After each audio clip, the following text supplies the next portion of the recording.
चलिए, जहां तक जो याद हुआ उसको वहीं तक रखिएगा। आइए पुलिस एक्ट पे आते हैं। पुलिस एक्ट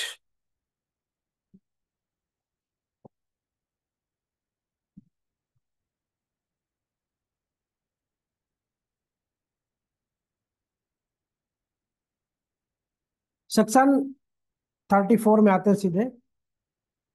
31, 32 और 32A, B, है ना। उनमें पनिशमेंट कितना होगा अगर ड्रिल के लिए मना किया गया है कि कोई भी ड्रिल नहीं करेगा। अगर मना किया गया है तो अगर आप करते हो तो कितना पनिशमेंट हो सकता है? 6 मंथ, 6 महीने की सजा और 2,000 रुपया जुर्माना। ठीक है। ड्रिल क्या होता है मिस्टर? ड्रिल पता है? ड्रिल, ड्रिल खोदना। ड्रिल ट्रेनिंग जो होती है, मॉक मॉक जो होता है उसको ड्रिल बोलते हैं।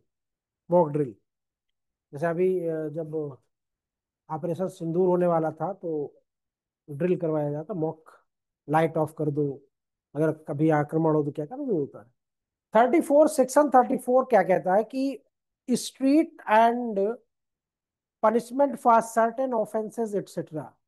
सड़कों और कतिपय अपराधों के लिए दंड इत्यादि। पुलिस अधिकारियों की शक्ति, पावर्स ऑफ पुलिस ऑफिसर्स, यानी कि सड़कों पर किए जाने वाले अपराधों के बारे में जो पुलिस अधिकारियों को शक्तियां दी गई हैं वो क्या क्या।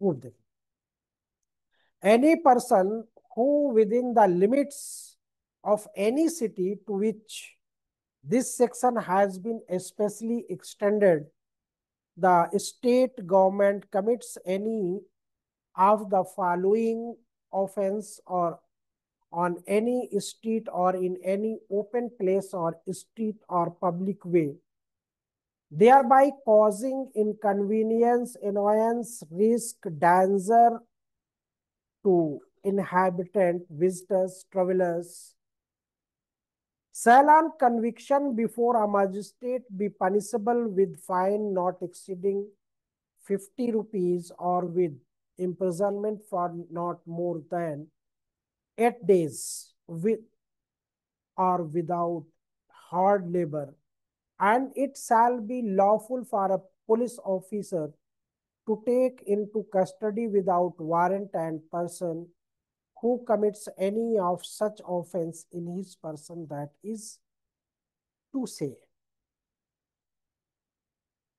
यानी ये जो हम लोग सड़कों पे उछलते कूदते हैं, चलते हैं, है ना, तो कहता है कि कोई व्यक्ति जो ऐसे किसी शहर की सीमाओं के अंदर, अब यहाँ पे शब्द लगा दिया शहर की सीमाओं के अंदर, जिस पर इस धारा का विस्तार राज्य सरकार ने विशेषता किया है। इसका मतलब कि सेक्शन 34 को एक्सटेंड करना होता है, लागू करना होता है। किसी सड़क पर या किसी खुले स्थान या मार्ग पर या आम रास्ते में निम्न अपराधों में से कोई अपराध करता है। कौन से हो सकते हैं कोई अपराध? जिससे निवासियों, आगंतुकों या यात्रियों को बाधा पहुंचे, असुविधा हो, क्षोभ हो, जोखिम हो, संकट हो या अन्य कोई नुकसान पहुंचाता है, तो वो मजिस्ट्रेट के समक्ष दोष सिद्ध कर 50 रुपए बोला था ना। हाँ, 50 रुपए से अनधिक जुर्माने का, कठोर परिश्रम सहित या रहित 8 दिन से अनधिक कारावास से दंडनीय होगा। और किसी पुलिस अधिकारी के लिए विधिपूर्ण होगा कि वो ऐसे किसी व्यक्ति को जो उसके सामने ऐसे अपराधों में से कोई अपराध करता है, बिना वारंट के अभिरक्षा में ले। यही सेक्शन 34 जो है पुलिस वालों को असीमित शक्तियां दे देता है। अभी कल करेली में अड्डेबाजों को पकड़ के सबको अंदर कर, 10 बजे के बाद घूम रहे, घूम रहे चाय पे, होता ना। अड्डेबाज जिसको बोलो ना, अड्डे। हाँ, ठेक ठेका पे लाइसेंस वाला है ना, हर जगह हुई। हाँ, वही, हर जगह हुई। 10 बजे के बाद शरारती तत्व अमूमन बाहर रहते हैं। शरारती तत्व, ठीक है। काम वाले बेचारे कभी कभी रहते हैं। थोड़ा नहीं, बहुत बढ़ रहा है। अब इसमें देखिए होता क्या है, ये बातें तो हो गई, पता हो गया ना कि किसी भी शहर की सीमाओं के अंदर पुलिस को ये अधिकार है। अब उसमें है क्या क्या, जैसे होता क्या है, ढोर का नाम सुना, ढोर, ढोर वध, बेतहाशा सवारी, स्लॉटर, स्लॉटर ऑफ एनिमल, ढोर वध इसे कहते हैं, slaughter of animal, recklessness riding etcetera, असावधानी, इक्का घोड़ा चल। अब तो इक्का घोड़ा का जमाना नहीं है ना, अब बाइक गाड़ी, बेतहाशा सवारी का मतलब वही। कोई व्यक्ति जो किसी ढोर का वध करता है या किसी पशु शव को साफ करता है, कोई व्यक्ति जो अंधाधुन या बेतहाशा किसी ढोर पर सवारी करता है या उसे हाँकता है या किसी घोड़े या अन्य पशु को फेरता या निकालता है, यानी कि वहां पे भी है कि जैसे गाड़ियों में होता है कि 6 सवारी से ज्यादा नहीं बैठाना आपको, देखा घोड़े पे भी है कि इतना ही बैठाओ जितना कि वो घोड़ा बर्दाश्त कर सके, है ना। ये भी था। दूसरी बात क्या है, cruelty to animal, a person who cruel और ब्रूटल किल्स, जीव जंतु के साथ निर्दयता। बीएनएस की कुछ धाराओं में पशुओं को मारने संबंधी पनिशमेंट है। बीएनएस, कौन कौन सी धाराएं हैं बीएनएस की, अभी आएगा, अभी हम लोग को थोड़ा सा रह गया है ना, थोड़ा सा रहेगा तो उसी पार्ट में है वो। फिर तीसरी तीसरी बात यह कि यात्रियों को बाधा पहुंचाना, obstructing passenger, any persons who stopped any cattle or conveyance of any description longer than in reasonably required for the loading or unloading of goods or for the embarkations or lightly of passengers, or who leaves any conveyance in such a manner as to cause inconvenience or danger to the public। यात्रियों को बाधा पहुंचाना, जो कोई व्यक्ति किसी ढोर या किसी प्रकार के प्रवाहन को उस पर माल लादने या उस पर से माल उतारने या यात्रियों को लाने या उतारने के लिए अपेक्षित समय से अधिक समय के लिए खड़ा करता है, या जो किसी प्रवाहन को इस तरह छोड़ देता है जिसे जानता हो कि असुविधा, जैसे आजकल गाय, बैल और ये जानवर छोड़ दिए जाते हैं, कुत्ते वगैरह, अगर आपके पालतू हो तो उनको छोड़ना नहीं चाहिए। अगर आपने छोड़ दिया है और उससे लोगों को असुविधा हो रही है तो आप दंड के भागी होगे, 50 रुपया या 8 दिन का आपको पनिशमेंट भी हो सकता है, ठीक है। या जहाँ पे जितनी देर स्टाफ है आपका, उतनी देर स्टॉप के बाद आप ठहरते हो तो भी आपको पनिशमेंट है। लेकिन इंडिया इज ग्रेट, है ना, यहाँ पे ऐसा कुछ नहीं है। विदेशों में तो पान खा के बाहर थूकने पे भी है, हमारे यहाँ नहीं है ऐसा, है ना। तो नियम कानून अगर होंगे तो बेहतर होंगे सबके लिए। नहीं है, खड़े रहते हैं बिल्कुल। अभी इतनी बुरी स्थिति हो गई कि स्टेशन के सामने जब सुबह निकलो तो सब इधर ही घुसाते हैं, मतलब कि आपको जाने के लिए मुश्किल कर देते हैं। और एक दो तीन कई लाइन से लगाए रहते हैं। वो किसी दिन उसको बोलना पुलिस वाले को कि सुबह सुबह इनको कम से कम अपनी लाइन में रखा करो ना, दूसरे की लाइन की डिस्टर्ब करते हो, और उसी में जाम लग जाता है। तो अगर ये पहले के जमाना अंग्रेजों का होता तो क्या होता, किसी की हिम्मत होती, सब अपने अपनी जगह खड़े रहते। तो डेमोक्रेसी में कहीं कहीं नुकसान भी है, कहीं कहीं फायदे भी है। नेक्स्ट बात क्या है कि exposing goods for sale, a person who exposes good for sale, विक्रय के लिए वस्तुओं को अभिदर्शित करना। कोई व्यक्ति जो विक्रय के लिए किन्हीं वस्तुओं को अभिदर्शित करता है, मतलब एक्सपोज करता है, जैसे मांस, मीट, मछली, है ना, तो इनको पर्दे के अंदर रख के आप बात समझ गए कि नहीं समझ? और भी चीजें हैं वो जो प्राइवेट पर्सन अपना यूज के लिए चीज होती है, उनको भी ऐसे पर्दे में आप रखिए, बेहतर है। Throwing dust on the road, मार्ग पर धूल फेंकना है, मना है ना? क्या करते हो, पूरी पन्नी की पन्नी फेंक देते हो? कटरा में सुबह सुबह चले जाओ 8-9 बजे के आसपास, सारी पन्नियां घर के नीचे नजर आएंगी। तो तीसरी चौथी मंजिल पर रहते हो, क्या करेंगे बेचारे, आएंगे नीचे रखने आएंगे क्या? वहीं से बांध के फेंक देते हैं नीचे। जाओ, सुबह आएगा सफाई करने जाए।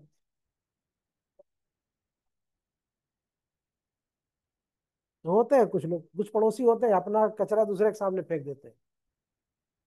जेल हो जाते हैं। फिर नेक्स्ट है कि फाउंड ड्रंक और disorderly, a person is found drunk और डिसऑर्डरली और इन अनेबल टू मेंटेन हिमसेल्फ। मत या बलवात्मक व्यक्ति अगर पाया जाता है और अपने आप को संभालने में अगर असमर्थ होता है, तो उसके लिए भी है, बीएनएस में भी उसके लिए पनिशमेंट है।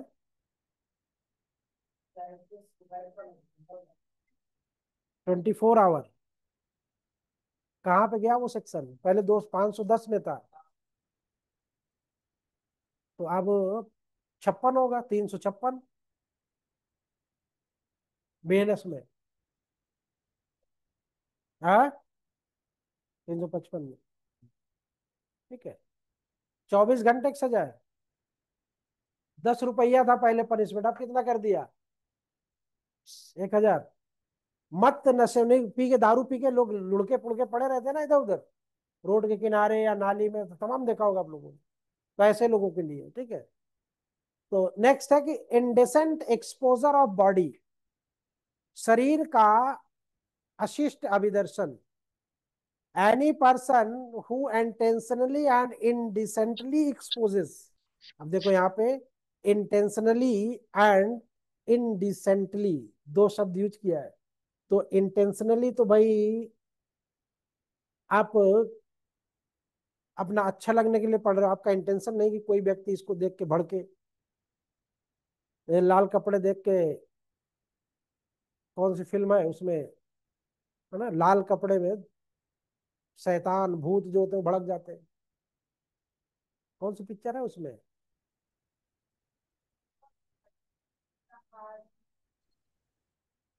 तो आजकल आजकल के जो ड्रेस होते हैं ना, उसमें भी होता है, उसमें नेता लोग दुनिया के कमेंट्स करते हैं।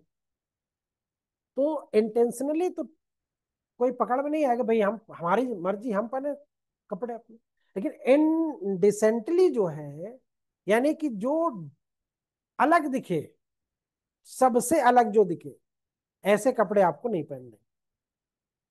और अभी कल या परसों में कोई ऐसा इस पे आया था कि एक ड्रेस कोड होना चाहिए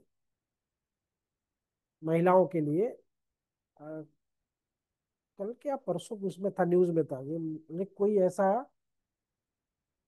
हाँ, यही मतलब इंडिया के लिए था। वो जो क्या नाम है उसका, राष्ट्रीय महिला आयोग के अध्यक्ष कौन है इस वक्त, उसने भी शायद बोला था। हाँ, हाँ।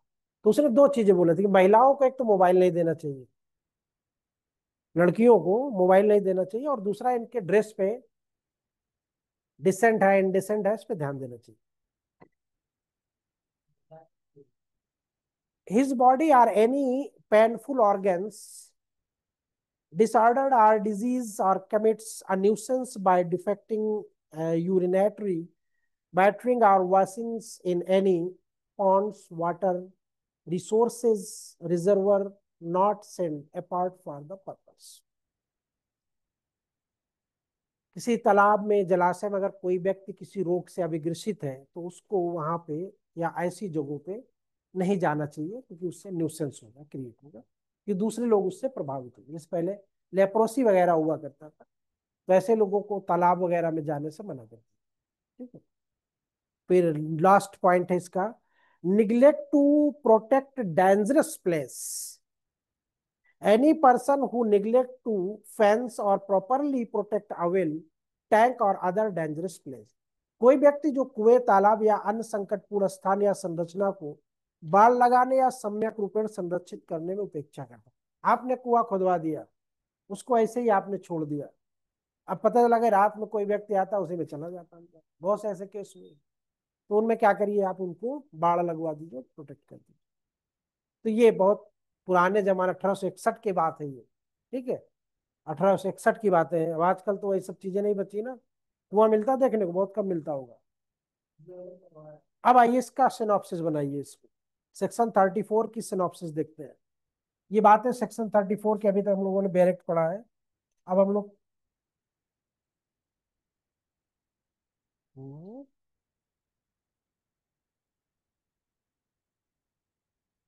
इसको भी बैठे बैठे मजा आती है क्या, अपने आप हो जाता है।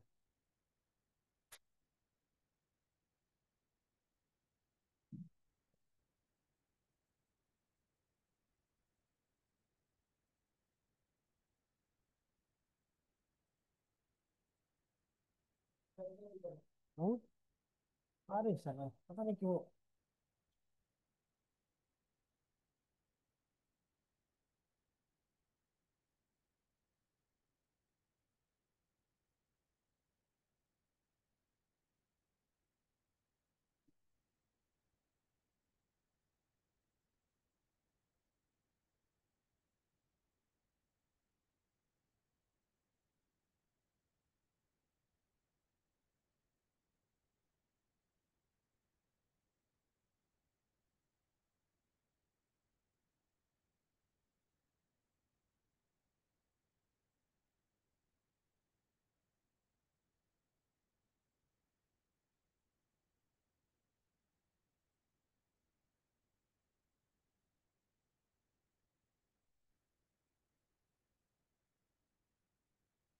पहला पॉइंट लिखिएगा,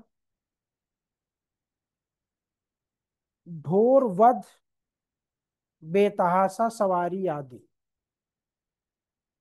स्लॉटरिंग साथ ही साथ लिखते हैं, slaughtering kettles, furious riding etcetera. ढोर वध बेतहाशा सवारी, ये इंपॉर्टेंट है, सेक्शन 34 प्री और मेंस दोनों के लिए। ढोर वध,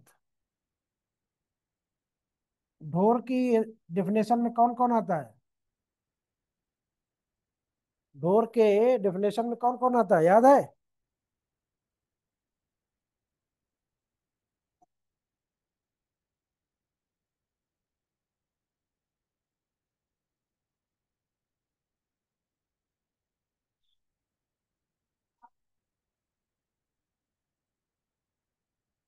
नेक्स्ट दूसरा, जीव जंतुओं के साथ निर्दयता, cruelty to animal.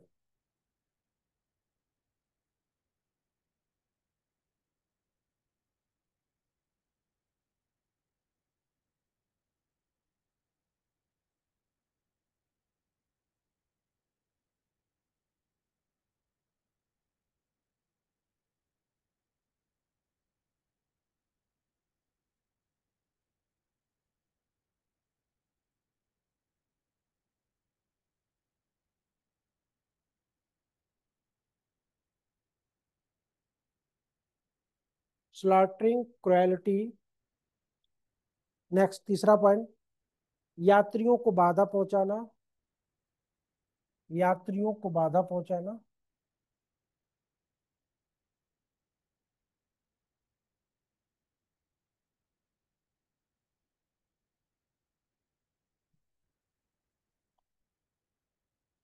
obstructing passenger, obstructing passenger.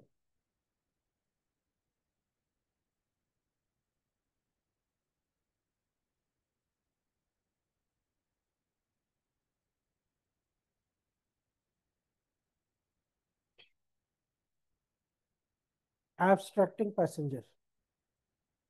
Next fourth, सड़कों पर विक्रय हेतु वस्तुओं को प्रदर्शित करना, सड़कों पर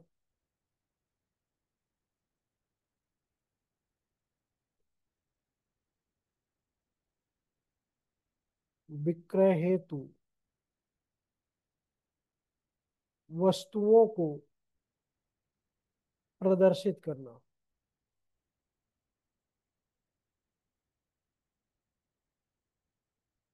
प्रदर्शित करना।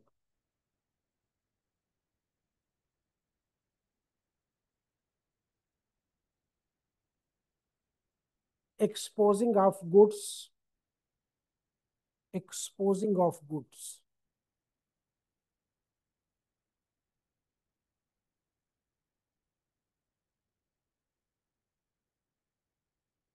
शॉर्ट में लिख रहा है इंग्लिश में।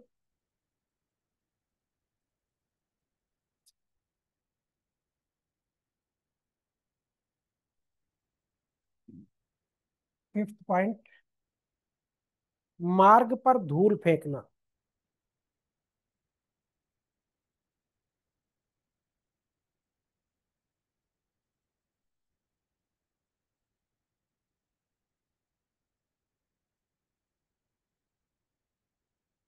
throwing dust into street।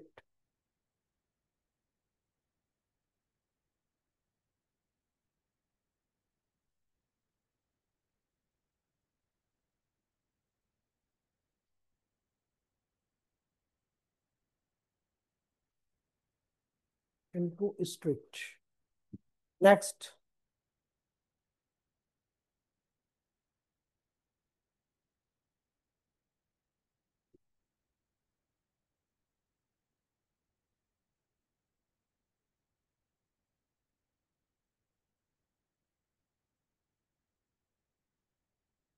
मत या बलवात्मक पाया जाना। being found drunk or riotous। being found drunk।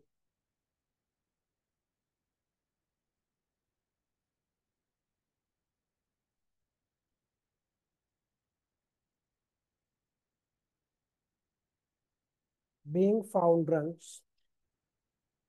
or riotous।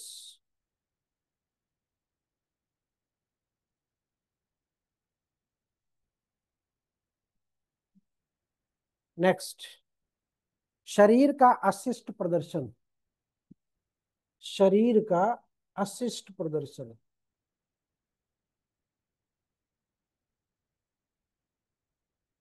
अशिष्ट प्रदर्शन।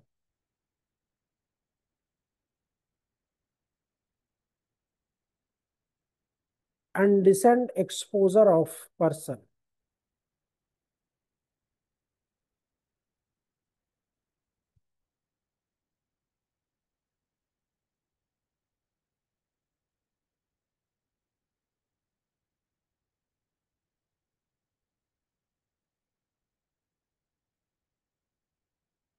person। नेक्स्ट, संकटपूर्ण स्थानों के संरक्षण में उपेक्षा।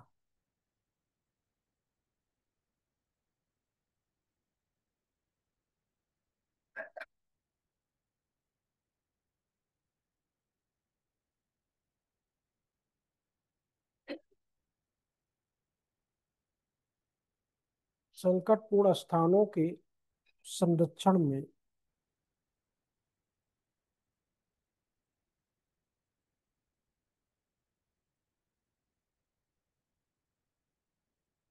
उपेक्षा। neglect to protect dangerous place। neglect to protect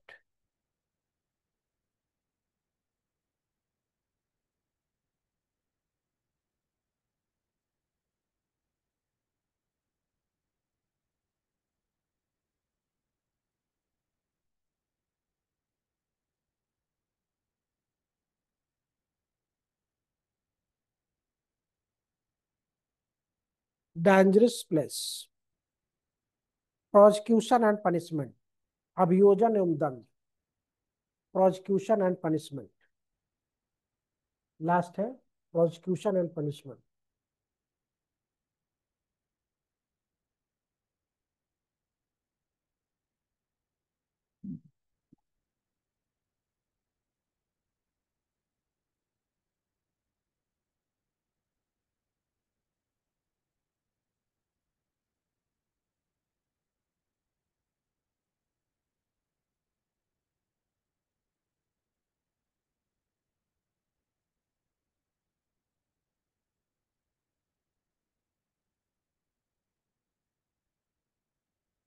ये इसका सिनॉप्सिस हो गया। अब इसमें एक एक लाइन, दो दो लाइन आपको भरना है, अपने से सोच के भरो। ढोर वध बेतहाशा सवारी। किसी पुलिस अधिकारी को ये विधिपूर्ण अधिकार और प्राधिकार होगा कि वो किसी व्यक्ति को जो उसके सम्मुख ढोर वध करता है या किसी पशु शव को साफ करता है, यानी मरे हुए जानवर को, या ऐसा कोई व्यक्ति जो अंधाधुन या बेतहाशा किसी ढोर पर सवारी करता है, या उसको हाँकता है, या किसी घोड़े या अन्य पशु को फेरता है, या निकालता है, बिना वारंट के गिरफ्तार कर। Any police officer shall have the lawful authority to arrest any person who slaughters any animals or cleans of carcass of any of an animal in his presence, or any person who is indiscriminately or recklessly, anyone who rides or drives any। पता हो गया आपको? ठीक है, बात समझ में आ गई ना? सीधी बात लिखना है कि कोई भी व्यक्ति किसी भी सवारी को बेतहाशा मनमाना नहीं आकेगा। जीव जंतुओं के साथ निर्दयता।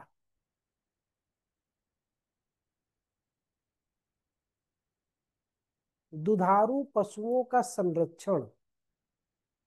भारतीय संविधान में कहीं भी पढ़ा है?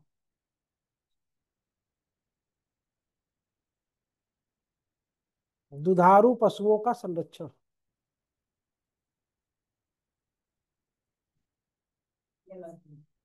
48 डीपीएसपी में, 48 में।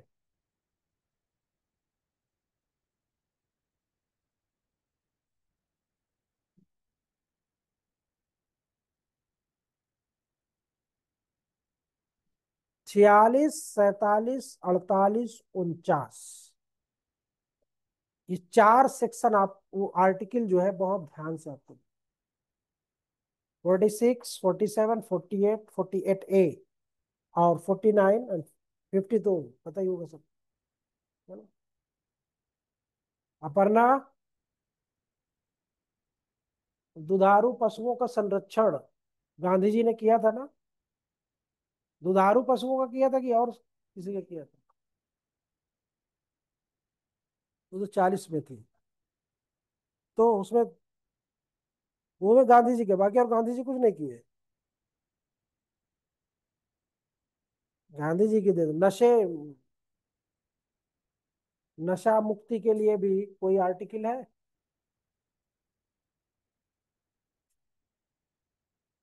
डीपीएसपी में नशा उन्मूलन की बात की गई है।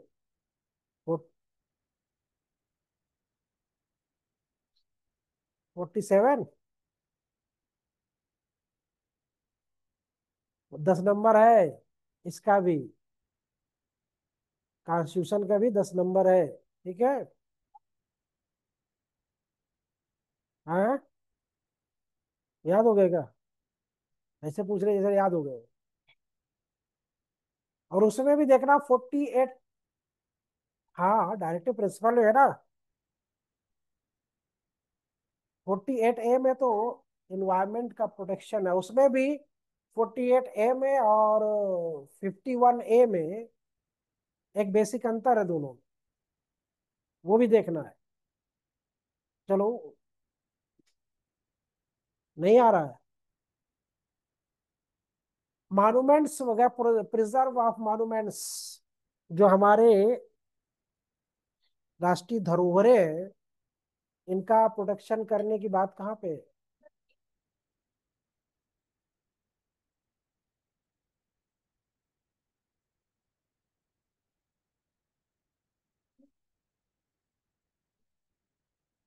वहां पर प्रोटेक्ट वैसे वाला करो, तोड़ फोड़ नहीं करना है वहां पर, आपकी ड्यूटी है। वहां पर सरकार को प्रोटेक्ट करना है। डीपीएसपी में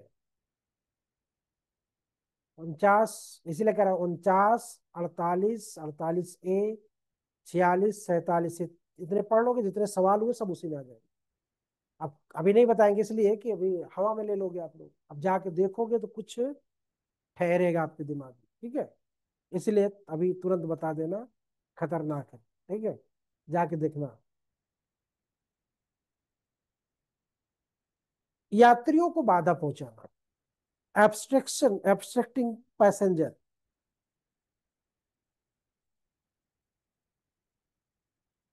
ये किन परिस्थितियों में होता है यात्रियों को बाधा पहुंचती है? वही कि आपने गलत तरीके से अपने वाहन को लगा दिया है, और एक प्रॉपर समय के बाद भी आप वहीं पे खड़े हो, तो बड़ी सी बात है कि भीड़ भाड़ होगी, यात्रियों को असुविधा होगी, है ना, बाधा पहुंचेगी। तो इसलिए जो है आपको करना है। फिर वस्तुओं का प्रदर्शन नहीं करना है, पहले भी मैंने बता दिया। धूल फेंकना ये भी बता दिया था, ठीक है, जो कचरा वगैरह है ये सब नहीं फेंकना चाहिए। और being found drunk or writers, ऐसी सिचुएशन में जो व्यक्ति रास्ते में पी के चलता है, जिसके कारण कोई रुकावट आती है, कोई जोखिम होता है, कोई हानि पहुंचती है, तो वहां पे भी पुलिस बिना वारंट के आपको गिरफ्तार कर, यानी जो जो पॉइंट आपने लिखा सिनॉप्सिस में, इनमें किसी भी आधार पे पुलिस आपको बिना वारंट के गिरफ्तार कर सकती है, ठीक है। शरीर का अशिष्ट प्रदर्शन, ठीक है। तो अशिष्ट प्रदर्शन में ये भी आता है, जो लोग जहां पे मर्जी होती खड़े होके विसर्जन करने लगते हैं, है ना, वो भी अशिष्ट में आता है। तो उसी में वो कौन सी फिल्म है उसमें वो सिखाती है माधुरी दीक्षित उसको, कि जब वो कर सकता तुम क्यों नहीं कर सकते, तुम भी कर लो। कौन सी फिल्म है? तो वही कि जब लड़के लोग खड़े होकर कहीं पे भी पेशाब कर सकते हो, तुम भी कर सकते हो, तुम क्यों इधर उधर बाथरूम ढूंढ रही हो, उसमें उसको प्रमोट करती है वो, ठीक है। नेक्स्ट आइए। हम्म, संकटपूर्ण स्थानों के संरक्षण में उपेक्षा, neglect to protect dangerous place.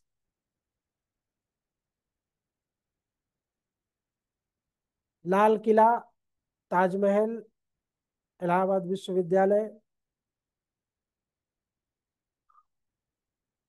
और जितने भी हमारे मॉन्यूमेंट्स हैं जो पुराने हैं, तिरुपति बालाजी का मंदिर, है ना, सोमनाथ मंदिर, अगर ये इस दशा में पहुंच चुके हैं कि बड़े जर्जर हो गए हैं, अब इनका रुक पाना मुश्किल है, तो उनका प्रोटेक्शन करना चाहिए आपको, देखभाल करनी चाहिए, ठीक है। और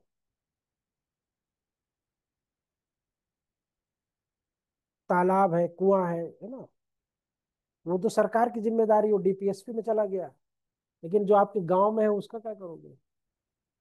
तालाब है, कुआं है, पुरानी पुरानी कुएं हैं, तालाब है, वो क्या करोगे? बर्बाद कर दोगे, सब कब्जा कर लोगे, घर बनवा दोगे, संरक्षित करना, ठीक है।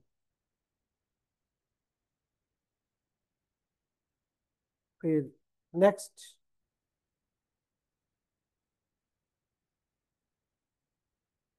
पनिशमेंट आपको बता ही दिया है, ठीक है। अब जुरिस्डिक्शन आते हैं, सेक्शन 35, जुरिस्डिक्शन, उसको छोड़ दो, पनिशमेंट में आ गया ना, वो शामिल हो गया, 34 है। जुरिस्डिक्शन 35,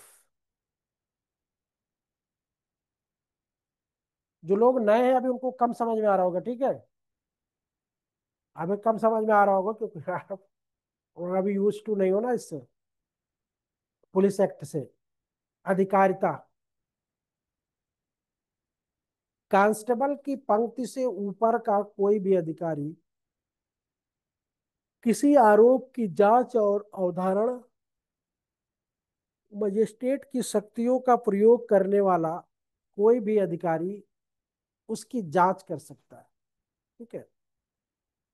यानी कि any charge open against a police officer above the rank of constable under this act shall be inquired into any determined only by an officer exercising the power of a magistrate।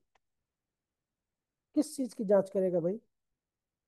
यानी ये उसके अंदर jurisdiction है। अगर किसी police officer के ऊपर कोई चार्ज लगाए गए हैं, एलिगेशन लगा हुआ है, तो उस एलिगेशन की सच्चाई का पता लगाना कि सच में इसके ऊपर है कि नहीं। जैसे अभी बनारस वाले में कल आईपीएस ऑफिसर जो वहां की है, पुलिस वकील साहब से बहस हो गई।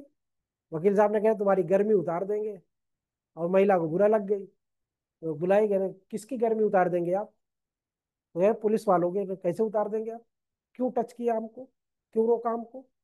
तो कहा कहाँ पे रोका बताइए आप। बहस बहस। तो अगर इस तरह की अब जैसे जांच हो रही है, उसमें मजिस्ट्रेटियल जांच हो रही है कि क्या हुआ कैसे हुआ, तो अब वहां पे पुलिस वालों के ऊपर भी है और वकीलों के ऊपर भी है। तो अभी कल समझौता एक्सप्रेस बुलाई गई थी, दोनों तरफ से भाई बैठ के बातचीत कर लो, है ना। तो सच्चाई का पता लगाना, इसीलिए जांच होती है। जांच इंक्वायरी किस लिए होती है? इसीलिए तो होती है परिस्थितियों का अध्ययन करना कि दोबारा ऐसा ना होने पाए, उन स्थितियों का अनुचिंतन करना जिसमें अभियुक्त के विरुद्ध अपराध बनता है या नहीं। ठीक है। तो ये सिपाहियों के बारे में हो रहा, अमूमन सिपाहियों के बारे में। तो सिपाही की पंक्ति के ऊपर के पुलिस अधिकारियों के विरुद्ध जांच उस व्यक्ति के द्वारा कराई जाएगी जो मजिस्ट्रेट की शक्तियों से युक्त हो। जो मजिस्ट्रेट होगा उसी से, यानी कि सिपाही की पंक्ति से ऊपर दरोगा जी की अगर जांच होनी है तो बाकी अधिकारी जिसको एम्पावर्ड किया गया वो नहीं, बल्कि मजिस्ट्रेट की शक्तियां जो पाए हुए हैं वो करेगा। ठीक है। लेकिन पुलिस वालों की तो किसी भी अधिकारी को सौंपी जा सकती है। पावर टू मजिस्ट्रेट मतलब मजिस्ट्रेट को शक्ति है कि इस पुलिस वाले ने गड़बड़ किया तो बुलाइए उसको अपने सामने, पूछिए, पाछिए, जांच करिए। विभागीय जांच होना विभागीय जांच करवाई, न्यायिक जांच होनी न्यायिक जांच करवाई। ठीक है। तो न्यायिक जांच और विभागीय जांच दोनों हो सकती है। तो जो न्यायिक जांच होगी वो किससे होगी? मजिस्ट्रेट के द्वारा। और जब विभागीय जांच होगी तो किसी भी वरिष्ठ अधिकारी द्वारा। ठीक है। तो न्याय जुडिशियल इंक्वायरी में कोई भी मजिस्ट्रेट करेगा। वहां पे ये नहीं कि जुडिशियल मजिस्ट्रेट होगा कि एग्जीक्यूटिव होगा, ऐसा कुछ नहीं है। वहां पे मजिस्ट्रेट होना चाहिए। और जब विभागीय जांच होती है तो वहां पे सीनियर मोस्ट होना चाहिए। ठीक है। नहीं, कोई जरूरी नहीं।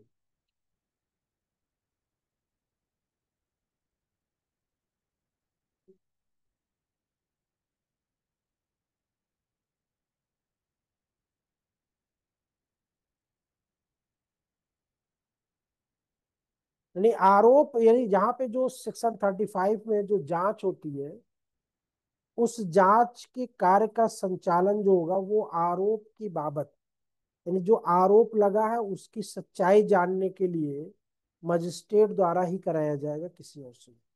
ये भगत सिंह बनाम पंजाब राज में केस हुआ था, उसमें कहा गया था, भगत सिंह बनाम पंजाब राज। फिर इंक्वायरी ऑफ चार्ज जो होगा, ये धारा 7 विभागीय कार्यवाही से संबंधित है और धारा 35 न्यायिक। तो यहाँ पे दो विरोधाभास जो है उनको क्लियर कर लेना। धारा 7 जो है वो किससे संबंधित है? विभागीय जांच से, डिपार्टमेंटल इंक्वायरीज होगी। और सेक्शन 5 जो है वो जुडिशियल इंक्वायरी। ठीक है। सेक्शन 7 और सेक्शन 35। बीपी त्यागी बनाम राम सिंह के केस में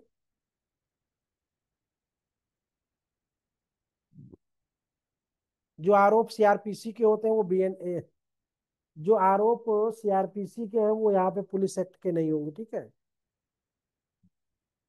बीपी त्यागी के केस में ये कहा गया कि आरोप का मतलब यहाँ पे वो वाला आरोप नहीं है जो सीआरपीसी वाला है। ठीक है। सीआरपीसी वाला आरोप खतरनाक होता है ना, लग गया तो फिर लग गया। यहाँ पे आरोप वो वाला है कि जांच में हमने क्या पाया, कि क्या आरोप आ रहा है इस पे, वो वाला है। बीपी त्यागी बनाम राम सिंह के केस में कहा गया। ठीक है। 36।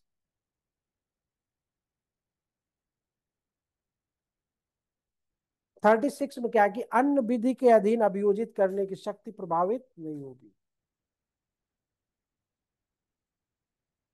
Power to prosecute under other laws not affected, nothing contained in this act shall be constitute a preventing any persons from being prosecuted for any offense punishable by this act under any other regulations or act, or from being liable to the different or higher penalty or punishment than that provided for such offense by this act under any other regulation or act. But no person shall be punished twice for the same offense. ये बात आप लोगों को बहुत पहले बताई गई थी कि अगर किसी व्यक्ति को एक बार विभागीय जांच में और एक बार जुडिशियल जांच में अगर दोनों में दंडित किया जाता है, तो क्या ये मान लिया जाएगा कि उस व्यक्ति को एक ही अपराध के लिए दो दंड से दंडित किया गया? नहीं। क्यों?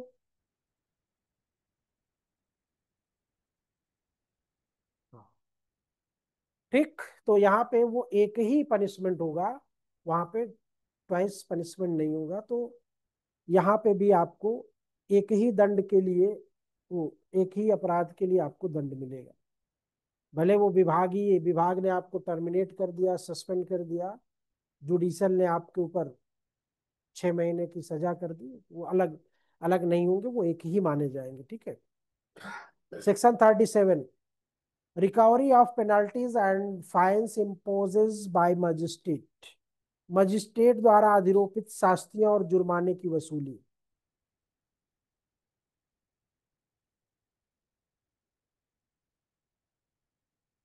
कैसे की जाएगी? जो बीएनएस की धारा पहले 64 से 70 थी, अब कौन सी हो गई? जो पहले 64 आईपीसी से 64 से 70 थी, याद आ रहा है? 67, 68, अब कौन सी धाराएं हो गई?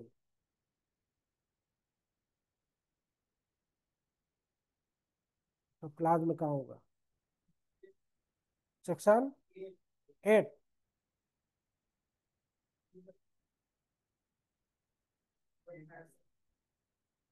अच्छा देखो, उसमें भी इन्होंने आईपीसी को बीएनएस तो बना दिया है, लेकिन अंदर चेंज करना भूल गए हैं या ध्यान नहीं दिए हैं। अगर आपने 50 रुपया का फाइन है और आप नहीं भर पाते हो, तो 2 महीने का कारावास है, और 50 से ऊपर है तो 4 महीने का, है ना? फिर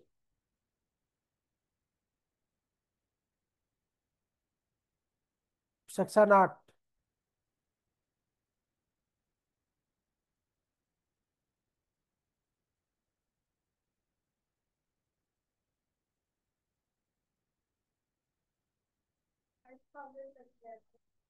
तो 2 महीने 5,000 में, लेकिन अभी बेस में तो नहीं किया।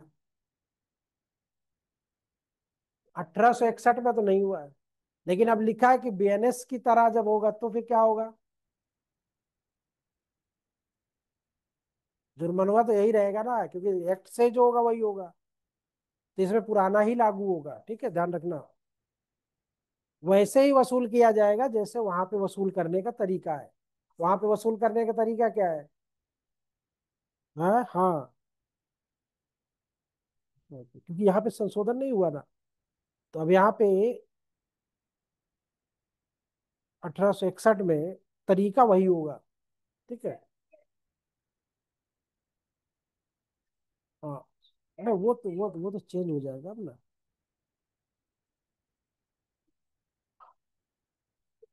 वो रीजन ये है कि वहां पे 5,000 रुपया कर दिया है, यहाँ पे 50 रुपया है, या मैक्सिमम कितना है इसमें? 2,000 रुपया है। 2,000 वहां कहीं आपको मिलेगा नहीं, तो कैसे लागू कर दोगे? तो तरीका तो वही रहेगा। उस 5,000 को हम 2,000 मानेंगे, या 5,000 को 50 रुपया मानेंगे, तरीका तो वही रहेगा ना। यहाँ के ऑफेंस की बात हो रही है, जो पुलिस एक्ट में जो ऑफेंस हो रहे हैं उनका। क्योंकि उससे अब आप ऐसा नहीं कि बीएनएस में 5,000 हो गया है, आपको बीएनएस से यहाँ पे जुर्माना वसूल करना है, तो आप यहाँ पे भी 5,000 दो दो, ऐसा आप नहीं कर सकते। यहाँ पे जो है वो वही होगा। 50 रुपया तो 50 रुपया ही आपसे लिया जाएगा। 2,000 तो 2,000 ही लिया जाएगा। 500 है तो 500 ही लिया जाएगा आपसे। फार्मूला वही लगेगा, संख्या कुछ भी है।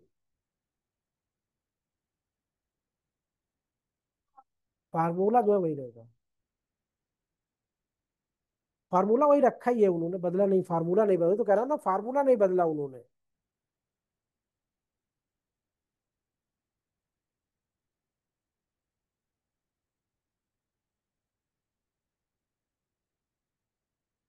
यहाँ पे अगर बंदा मिलता है, ठीक है, तो यहाँ पे उसको 10 रुपया का होगा या 50 रुपया का होगा। ठीक, अब वहां पे उसको 1,000 रुपया हम नहीं दे देंगे, क्यों? क्योंकि पुलिस एक्ट के तहत उसने अपराध किया है। पी के घूम रहा था इधर उधर, और अगर उसमें ले जाएंगे तो फिर उसके हिसाब से होगा। ठीक है। और इसमें अभी अगर आप डिफॉल्ट करते हो अपना पनिशमेंट देने के लिए, तो कितना पनिशमेंट हो सकता है? आप जुर्माना जो आपको देना है वो आप डिफॉल्ट कर रहे हो, तो आपको कितनी सजा हो सकती है? 8 दिन। अब 8 दिन वाले दो सेक्शन हो गए आपके, कौन कौन? 34, 35, 34 और 37। ठीक है। उसमें जुर्माना कितना है 34 में? यहाँ पे भी जुर्माना होगा 37 में। पड़ोस को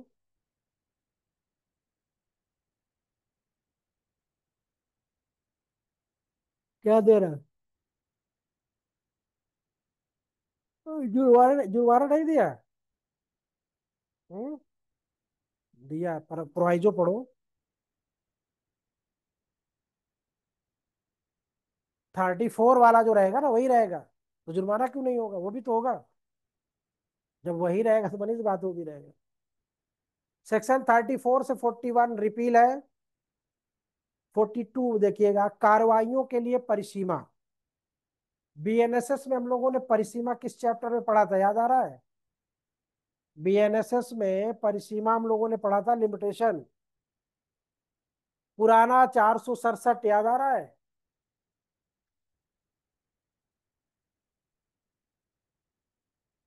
पुराना बीएनएसएस, सीआरपीसी।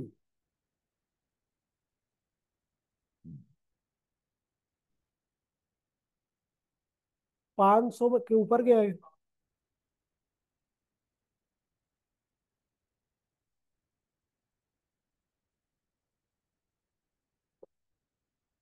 513, 19 लिमिटेशन। तो यहाँ पे कार्रवाइयों के लिए पुलिस एक्ट की बात, वो अभी देखना।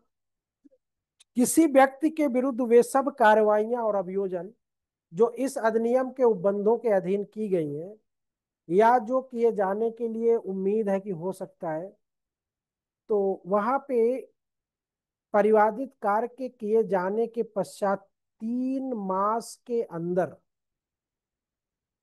ना कि अन्यथा, आरंभ किए जाएंगे। और ऐसे वाद की और ऐसे हेतु की लिखित सूचना प्रतिवादी को या उस जिले में किसी जिसमें कार्य किया गया था जिला अधीक्षक या सहायक जिला अधीक्षक को वाद के आरंभ में कम से कम 1 मास पूर्व सूचना दी जाएगी। यानी लिमिटेशन कितना है? 3 मंथ है। ठीक है। अब उसमें कम से कम 1 महीने पहले आपको नोटिस दे देना कि साहब मेरे साथ ऐसा ऐसा।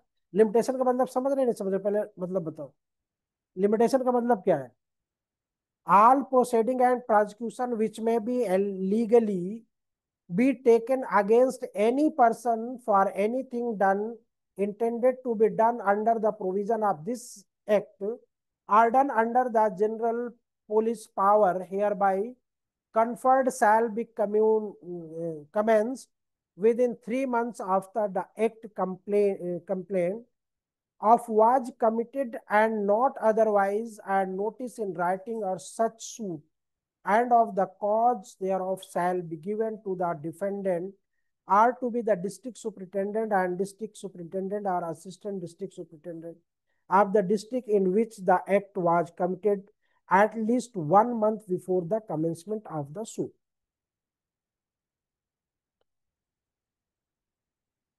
आज मान लो आपके साथ कोई अपराध हो गया, मन नहीं कर रहा आपका, या पैसे नहीं है आपके पास वकील साहब के पास जाने का, लेकर छोड़ दो, आपने छोड़ दिया, 2-2.5 महीना हो गया, आपके अंदर फिर मन किया कि चलो इसके खिलाफ FIR करते हैं या जो भी है, बोले 3 महीने के अंदर आपको इन्फॉर्म कर देना, फिर 1 महीने के अंदर अंदर आपको केस दाखिल कर देना है, ठीक है। तो अगर आपने नहीं इन्फॉर्म किया, 3 महीने का लिमिटेशन आपने पार कर दिया है, तो फिर आपको सेक्शन 5 लिमिटेशन एक्ट का सहारा लेना पड़ेगा, ठीक है। हाँ, 3 महीने FIR हो जाएगी तो फिर तो किस्मत हो जाएगा। 3 महीने का लिमिटेशन है आपको कोई भी शिकायत करने का, ठीक है। हाँ, नहीं, सुपरिटेंडेंट जब आपने, देखिए घटना होती है तुरंत आप जाइए, भाई मान लो आपके साथ घटना हुई तो आप तुरंत पुलिस स्टेशन जाइए, नहीं आप छोड़ने नहीं जाए, नहीं जा रहे हैं, ठीक है। अब कुछ दिनों बाद आपको लगा कि जाना चाहिए, पुलिस वाले तो भगा देंगे, वो यही सुनते हो कब हुआ था, क्या हुआ था साहब, 1 महीने पहले हुआ था, वहीं भगा देंगे आपको। फिर क्या करोगे आप केस करने का मन कर रहा है तो आप सुपरिंटेंडेंट को या डिस्ट्रिक्ट मजिस्ट्रेट को, आप डिस्ट्रिक्ट मजिस्ट्रेट भी है ना, हाँ, आप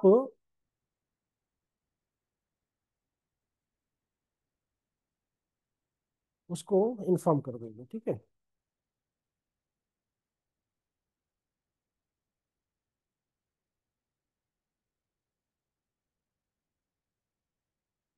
बात समझे कि नहीं समझे? तो ये और CRPC में कितना होता है लिमिटेशन? अगर 1 वर्ष से दंडनीय अपराध है तो कितना लिमिटेशन होगा? 1, और जुर्माने से दंडनीय है तो? CRPC में कोई अपराध आपने ऐसा किया है जो जुर्माने से सिर्फ दंडनीय है, तो 6 मंथ, यानी विद इन 6 मंथ आपको केस दायर कर देना चाहिए। अगर आपने नहीं किया तो बाढ़ कर जाएगा वो, ठीक है। फिर आप दौड़िए, लिमिटेशन ये वो सब लीजिए फिर, ठीक है। बात समझे कि नहीं समझे? और फिर अगर 1 साल से ज्यादा है तो, 1 साल से ज्यादा का सजा का प्रावधान है तो है 3 साल, और 3 ईयर के ऊपर है तो,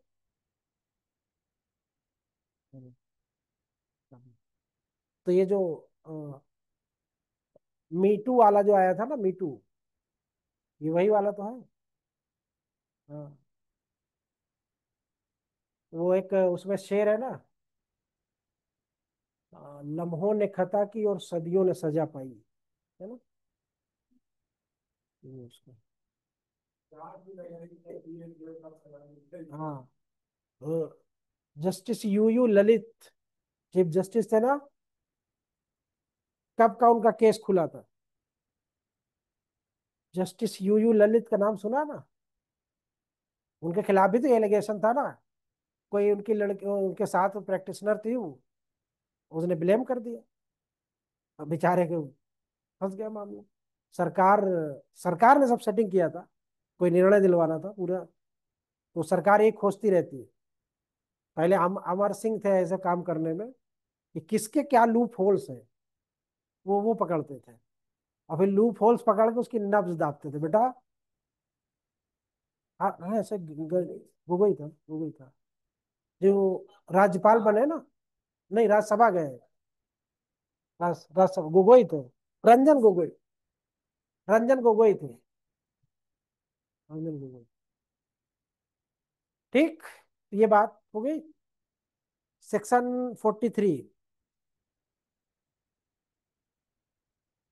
सेक्शन 43,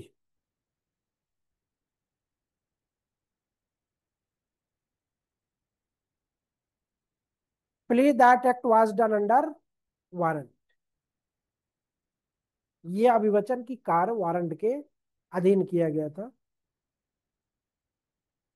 जब कभी किसी पुलिस अधिकारी के खिलाफ कोई कार्रवाई या अभियोजन अधिकारी की हैसियत से उसके द्वारा किए गए किसी कार्य के लिए चलाया जाए या कोई कार्रवाई की जाए, तो उसके लिए ये कहना जरूरी होगा कि वो ऐसा कार्य मजिस्ट्रेट द्वारा निकाले गए वारंट के प्राधिकार के अधीन किया गया था। ठीक है। तो अब इसमें जब वारंट के अधीन है और प्रॉपर जुडिशियल हो रहा है, तो वहां पे उसको डिक्री पाने का अधिकार हो जाता है। ठीक है। यानी कहने का मतलब यहाँ पे बाकायदा आपने अपराध किया, आपके ऊपर एफआईआर हुई, भले आप किसी पोस्ट पे रहे हो, ठीक है, भले ही आप किसी पद पे रहे हो, तो वहां पे ये होगा कि आपके ऊपर जो कार्रवाई चल रही है वो वारंट के अधीन चल रही है। तो वारंट के अधीन है, तो वहां पे फिर आप कोई बीच में कुछ कर नहीं सकता। वहां पे जो भी कुछ करेगा वो न्यायालय करेगा। ठीक है। इसका सेंस ये 44, पुलिस अधिकारी डायरी रखेंगे। डायरी रखेंगे, क्या करेंगे? केस डायरी होती है, जीडी होती है। ये कौन सी डायरी है यहाँ पे? यहाँ पे जीडी है और एक सीडी होती है। जीडी और सीडी में अंतर होता है। जीडी में ये होता है कि जनरल डायरी उसको बोलते हैं। जनरल डायरी मतलब रोज नामचा जिसको बोला जाता है। सुबह कितनी बजे उठे, कितनी बजे व्यायाम करने गए, कौन गया, कब गया, क्या किया, कौन कौन आया, कौन कौन विजिट किया, किस किस के लिए आए लोग, वो पूरी डायरी रोज नामचा मेंटेन होती है। ठीक। तो इस तरह की प्रत्येक पुलिस थाने के बाहर साधक पदाधिकारी का ये कर्तव्य होगा कि वो ऐसे प्रारूप में जो राज्य सरकार समय समय पर एक साधारण डायरी रखेंगे और किए गए सब परिवादों और आरोपों को, गिरफ्तार किए गए सब व्यक्तियों के नामों को, परिवादियों के नामों को, उनके विरुद्ध आरोपित अपराधों को, उन आयुधों या संपत्ति को जो उनके कब्जे से अन्यथा दी गई और उन साक्षियों के नामों को जो परीक्षा की गई, उन्हें अभिलिखित करेंगे। जिले का मजिस्ट्रेट ऐसी डायरी को मंगवाने और उसका निरीक्षण करने के लिए स्वतंत्र। ठीक है, बात समझ गए कि नहीं समझ? यानी आपके थाने से आज कितने कंप्लेंट गए, आपके जिले से कितने साक्षी गए, किन किन केसों में उनकी गवाही हुई, कितने वारंट हुए, कितने समन, सब चीज आप डेली का डेली अपडेट। ठीक। और डायरी पुलिस वाला मजिस्ट्रेट, जिला मजिस्ट्रेट जो होता है, वो उस डायरी को मंगा के सबमिट कर सकता है। अब इसके बाद जो सीडी होती है वो केस डायरी होती है। वो बीएनएस की धारा 192, वहां पे इन्वेस्टिगेशन ऑफिसर का नाम सुना होगा आप लोगों ने। इन्वेस्टिगेशन ऑफिसर को वो दी जाती है। यानी जब वो किसी मामले की छानबीन करना शुरू करता है, तो वो उस सीडी को लेके जाता है, केस डायरी।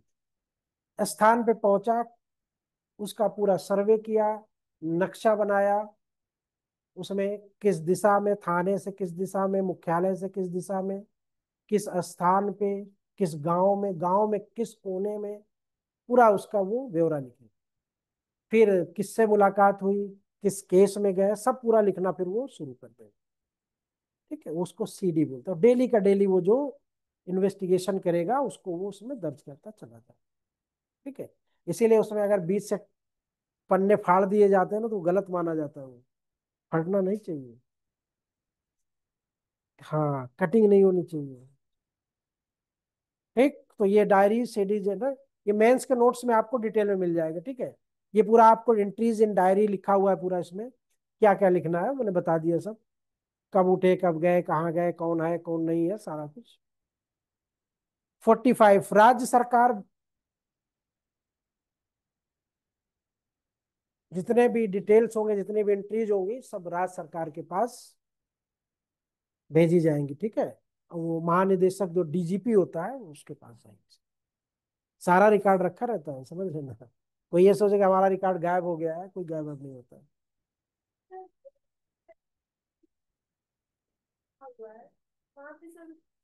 डीजीपी, डीजीपी से।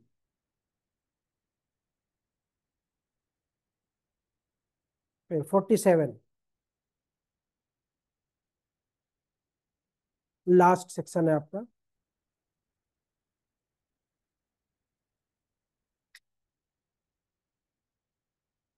जो आप लोगों ने देखा हो ना कि गांव में चौकीदार जो होता है ना, ग्राम चौकीदार, उसके ऊपर जो अथॉरिटी होती है वो जिला अधीक्षक होता है।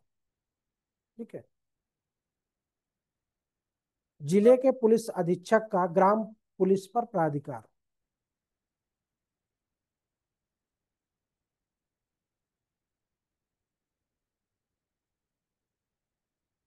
लेकिन देखो उसमें दो बातें होती है, एक कंट्रोल होता है और एक उसका जो पोजीशन होता है। तो जो कंट्रोल होगा वो एसपी के पास होगा, लेकिन उसकी और समस्त जो बातें होंगी वो जिला मजिस्ट्रेट करेगा। ठीक है। क्योंकि जिला मजिस्ट्रेट को हम कहीं पे भी छोड़ नहीं सकते हैं। वो दिन बताया था ना कि पुलिस का काम जो है वो सेपरेट है, मजिस्ट्रेट का काम अलग है। तो ये आपका पुलिस एक्ट का सेक्शन समाप्त हुआ। कल से हम लोग रेगुलेशंस देखेंगे इसके। ठीक है। रेगुलेशन में कल पहले चिन्हित करेंगे कौन कौन से पढ़ने हैं। ठीक है। किस किस रेफरेंस में। तो यहाँ पे जो जो चीजें हो गई, बल का गठन हो गया है, अथॉरिटी हो गई है, तो ये जो बल का गठन हो गया, अथॉरिटी हो गई है ना, ये सब लोग आप इसके जो चैप्टर होंगे उसमें भी होंगे। ठीक है। पुलिस अधिकारियों का वो किस पैरा में क्या है, और जो वो है तो वो सारे उनकी ट्रेनिंग वगैरह का जो है, नियंत्रण का जो वो पूरा लास्ट के उसमें पैरा में, और कुछ शुरू के पैरा में। ठीक है।